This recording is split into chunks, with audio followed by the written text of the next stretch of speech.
வணக்கம், நான் வெங்கடேஷ் ராம்ராஜ். இன்னைக்கு என் கூட வந்து மிஸ்டர் ஸ்ரீராம் இருக்காரு.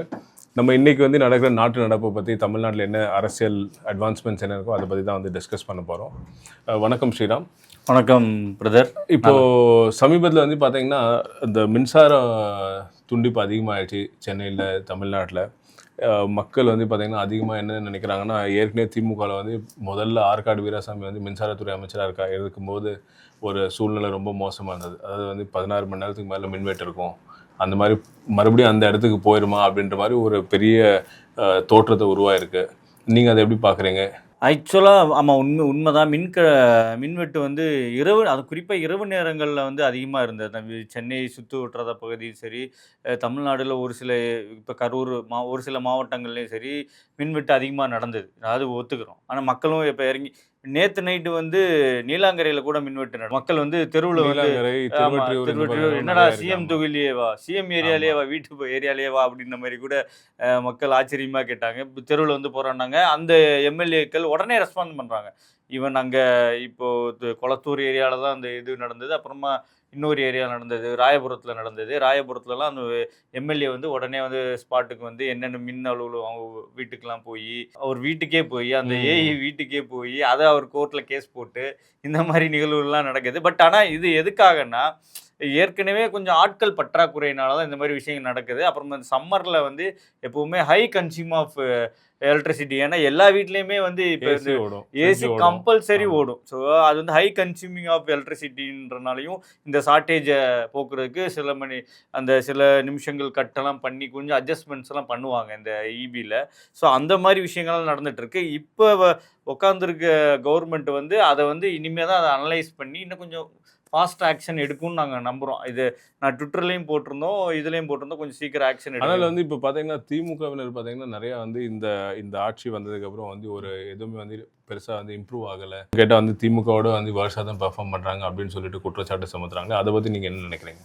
10 நாள்லையா? இல்லை 10 நாளோ 15 நாளோ அவங்க சொல்கிறாங்க இல்லையா? ஆமாம், 10 நாள்லேயே நீங்கள் வந்து ஒரு எக்ஸாம் எழுதி அதை பாஸ் பண்ணுன்னு சொன்னீங்கன்னா, ஒரு குழந்தை, அது தெரியல, நான் ஒரு ஃபஸ்ட் ஸ்டாண்டர்டாகவே நான் இருக்கிறேன், குழந்தையாகவே நான் இருக்கிறேன். போன 10 நாள்லேயே அந்த குழந்தைய கையில் பேப்பர் கொடுத்து எக்ஸாம் எழுதி பாஸ் பண்ணிடுவியா அப்படின்னு கேட்டேன். இப்போ திமுக தலைவர் வந்து மு.க. ஸ்டாலின் அவர்கள் என்ன சொன்னாங்கன்னா, நாங்கள் 6 மாதம் ஆனால் பட் வெயிட் பண்ணணும்னு சொன்னார். அது உடனே அந்த எக்ஸ்கியூஸும் நம்ம எடுத்துக்கக்கூடாது. அவங்களுக்கு இப்போ செக்ரட்டரிஸ்ன்னு இருப்பாங்க. ஸோ அது அவங்க எல்லாமே ஐஏஎஸ் கேட்டகரி தான் இருப்பாங்க. டக்குன்னு அதாவது அந்தந்த டிபார்ட்மெண்ட்ஸை டக்குன்னு ஃபார்ம் பண்ணுவாங்க. இப்போ தான் எல்லாமே சஃபில் பண்ணுவாங்க. வந்து ஒரு ஆட்சி மாறின உடனே புது மினிஸ்டர் என்ன நடந்தாங்கன்னா, புது மினிஸ்டர் வந்தோடனே புது செக்ரட்டரிஸ் போட்டு, அது மட்டும் கிடையாது, மினிஸ்டர் மட்டும் கிடையாது, இவங்க வந்து அந்த அட்மினிஸ்ட்ரேட்டிவ்ல ஹெட்டாக இருக்க ஐஏஎஸ் எல்லாமே சஃபில் ஆகும், ஐபிஎஸ் சஃபில் ஆகும். அதுதான் நடந்துட்டு இருக்கும். நீங்கள் நியூஸில் பார்த்தீங்கன்னா இப்போ அமுதா இல்லை. இங்கே என்ன கேள்வி நான் கேட்குறேன்னா, திமுகவினர் வந்து என்ன சொன்னாங்கன்னா, அவர் திமுக தலைவர் ஸ்டாலின் அவர்கள் என்ன சொன்னாங்கன்னா, நாங்கள் 6 மாதத்துக்கு வந்து இந்த ஆட்சியை பார்ப்போம், அதுக்கப்புறம் நாங்கள் வந்து பேசுவோம் அப்படின்னு சொன்னாங்க. பட் ஏன் 6 மாதம் அவங்க வந்து அந்த பேஷன்ஸை மெயின்டைன் பண்ணாமல் உடனே வந்து டெய்லி வந்து இந்த கேள்வி எழுப்புறாங்க? என்ன காரணம்? அதுக்கு பின்னாடி என்ன இருக்குது? பிரதான எதிர்கட்சியோட வேலை தான் அது. இல்லை, அதுதான் அவங்க தானே சொன்னாங்க 6 மாதம் வந்து நாங்கள் பார்ப்போம். அதுக்காக வேடிக்கை பார்ப்போன்றது கிடையாது. இல்லை, அவங்க கேள்வி எதிர்கட்சியாக இருந்தால் அவங்க ஸ்டாண்டில் நின்று கேள்வி கேட்க தான் செய்வாங்க. நம்ம அதுக்கான பதிலில் நம்ம வந்து ஒரு ஆளுங்கட்சியாவோ இல்லை சிட்டிங் பார்ட்டி வந்து அதுக்கு பதில் கொடுத்து தான் ஆகணும். அதுக்கு ஒரு செய்தியாளர் சந்திப்பு நடத்தி தான் ஆகணும். ஒரு கேள்விகளுக்கும் நம்ம பதில் கொடுக்க வேண்டியது ஜனநாயக கடமை தான். அது எதிர்கட்சியாக அவங்க கேள்வி கேட்க தான் செய்வாங்க. சட்ட ஒழுங்கு வந்து சீர்கிட்டு இருக்குன்னா அது வந்து இந்த 10 நாளில் மட்டும்தான் சீர்கிட்டதா அர்த்தம் கிடையாது. இது வந்து ஒரு கடந்த 5 ஆண்டு காலமாகவே இதே சாதிய கொலைகளும் சரி, இந்த ரவுடிஸோட கொலைகளும் சரி. ஏன்னா 23 கொலை பக்கத்தில் நடந்திருக்கு, அது ரவுடிகள் கொலை தான் அதிகமாக நடந்திருக்கு. அப்புறம் வந்து பெண்கள் மீதான இந்த குற்றங்களும் சரி, குழந்தைகள் மீதான குற்றங்களும் சரி. இதே வந்து நீங்கள் அந்த கிரைம் ரேட்டை வந்து கடந்த 5 வருஷமாக எடுத்து பார்த்தாலும் அந்த கிராஃப் அப்படி தான் இருக்கும். இன்றைக்கி வந்து புது கவர்மெண்ட்னு அது பட்டுன்னு ஸ்பார்க் ஆகுது. ஈவன் கோயம்புத்தூரில் நடந்தாலும், சூலூரில் நடந்தாலும் அந்த பாயிண்ட் தான் நான் வரேன். நான் அதாவது இந்த ஒரு பக்கம் வந்து இந்த மின்சார வெட்டு வந்து அதிகமாக போயிட்டுருக்க தருவாயில் இது கூட பார்த்தீங்கன்னா வந்து பெண்களோட கிரைம் கொலை நடக்குது. இப்போ சமீபத்தில் அந்த சூலூரில் வந்து அந்த 10 வயது குழந்தைய வந்து கொல்லப்பட்டாங்க. அது ரொம்ப செதைச்சி அந்த குழந்தையோட சித்தி வந்து அதை விவரிக்கும் போது, அதை கேட்கும்போது எல்லாருக்கும் வந்து ஒரு படபடப்பு உண்டாகிற மாதிரி இருந்தது. முகத்தெல்லாம் செதைச்சி, உடம்பெல்லாம் செதைச்சி சாவடிச்சிருக்காங்க. இது வந்து ஏன் வந்து இந்த தாவேகா கவர்மெண்ட் வந்து இப்போ இந்த ரீஷஃப்லிங்லாம் பண்ணி டிஜிபிஸை மாற்றி எல்லா இடத்துலையும் வந்து அந்த ஸ்பெஷல் டாஸ்க் ஃபோர்ஸ் வந்து பார்த்தீங்கன்னா சிங்கப்பெண் அதிரடி படையினை வந்து அமைச்சும் இது ஏன் வந்து இதை ப்ரிவெண்ட் பண்ண முடியல? இப்போ வந்து ஒரு ஒரு துரிதமாக வந்து ஒரு 12 மணி நேரத்தில் 24 மணி நேரத்தில் வந்து சிசிடிவி சர்வேலன்ஸ் வந்து ஃபாலோ பண்ணி அதை வந்து குற்றவாளியை பிடிச்சிட்டாங்க, ரைட்டு. பட் இது வந்து ப்ரிவெண்ட் பண்ணிருக்கணும் இல்லையா? அதாவது வந்து ஒரு ஒரு கொலையோ ஒரு அப்யூஸோ நடந்ததுக்கப்புறம் வந்து பிடிக்கிறதும் அது வந்து வரதுக்கு முன்னாடி காக்கிறதுக்கும் டிஃப்ரென்ஸ் இருக்குல்ல. அது ஏன் கவர்மெண்ட் வந்து இது சரியாக பண்ணலை? சார் இன்சிடென்ட் வேறு ஆக்சிடென்ட் வேறு.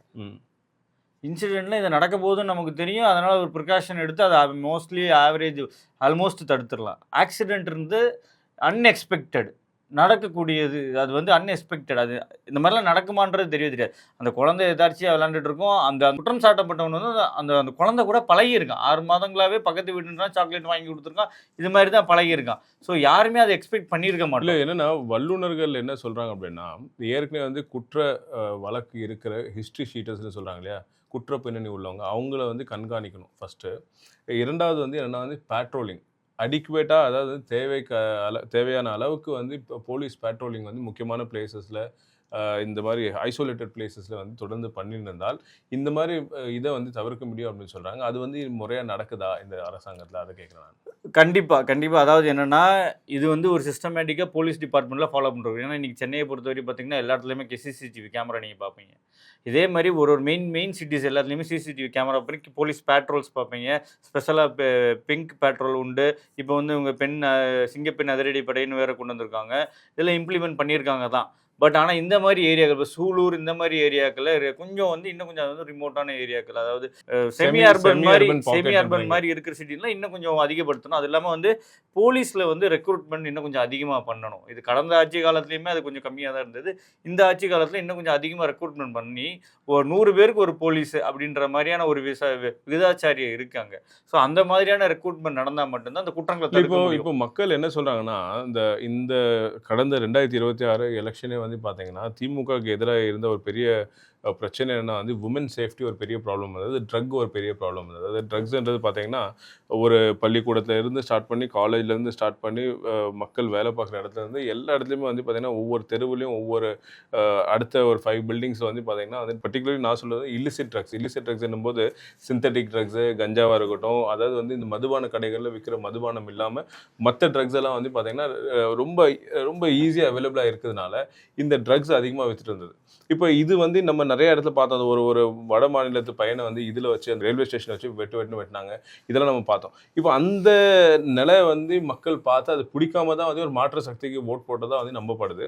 அப்படி இருக்கும்போது அதே நிலையை வந்து மறுபடியும் இங்கே தாவேக்கால தொடருதோ அப்படின்ற ஒரு கேள்வி வந்து எல்லாரும் மனசுலேயே வந்து உருவாது. அதை பற்றி நீங்கள் என்ன நினைக்கிறீங்க? சார் உண்மைதான். அதாவது நீங்கள் சொன்ன சிந்தட்டிக் ட்ரக்ஸாக இருக்கட்டும், ஈவன் ஆல்கஹால் ஆகட்டும், ஆல்கஹால் வந்து பேஸ் நம்ம டாஸ்மார்க்கில் கிடைக்கிற பேஸு, அதிலிருந்து ஆரம்பித்து அவங்க வந்து கஞ்சா, சிந்தட்டிக் ட்ரக்ஸ் ஆகட்டும், இதெல்லாம் வந்து கடந்த 5 ஆண்டுகள்லேயே வந்து ஈஸியாக சாமானிய மக்களின் கையிலையோ இல்லை இந்த இளைஞர்கள் கையிலோ கிடைக்கிற மாதிரி ஆயிடுச்சு. எதனால் அப்படின்னா, இது வந்து முழுக்க காரணம் யாருன்னா இந்த பிஜேபி கவர்மெண்ட்டை தான் நான் சொல்லுவேன். ஏன்னா நம்மளோட தமிழ்நாட்டை பற்றி பேசும்போது நீங்கள் அங்கே பிஜேபிக்கு போகிறீங்க, தமிழ்நாட்டிலேயே பிஜேபி எங்கே எப்படி ட்ரக்ஸ் உள்ளே வருதுன்ற